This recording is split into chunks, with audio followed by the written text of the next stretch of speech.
Aujourd'hui, nous avons des cours de céréales qui sont exceptionnellement stables depuis pratiquement 5 mois. Donc, nous avons connu une forte hausse durant les 3 premières semaines de juillet et depuis 5 mois, les prix évoluent dans un tunnel de prix de 10 à 15 euros.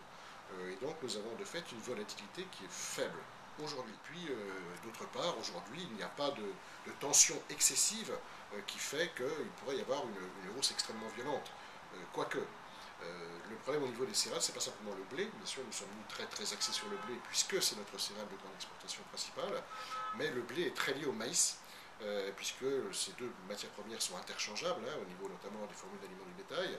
Et aujourd'hui, les prix du maïs sont en train de monter, et l'écart de prix entre le maïs et le blé est en train de se réduire. Et le prix du maïs est très tendu parce que la problématique d'équilibre offre-demande en maïs est beaucoup plus forte encore qu'en blé. Et donc il y a des facteurs qui sont potentiellement haussiers, c'est notamment lié à l'équilibre blé-maïs et à la contention sur le maïs, et il y a des facteurs qui sont plutôt baissiers, qui consistent dans un certain nombre de faits. On redécouvre des productions de blé dans certains pays du monde, on redécouvre un potentiel d'exportation dans certains pays, dont l'Inde. On a découvert récemment 5 à 6 millions de tonnes exportables dans un pays qui traditionnellement exporte extrêmement peu. Et donc il y a des flux qui changent, et nous avons des frettes maritimes qui sont à des prix très bas. C'est la perspective de la prochaine campagne qui va gérer l'évolution du prix à la hausse ou à la baisse. Et donc si les perspectives, et c'est ce qu'on appelle le weather market, c'est-à-dire l'anticipation sur le climat, ou les accidents climatiques potentiels dans telle ou telle zone exportatrice, c'est cela qui va faire la volatilité de demain matin et les perspectives d'évolution des prix de demain matin.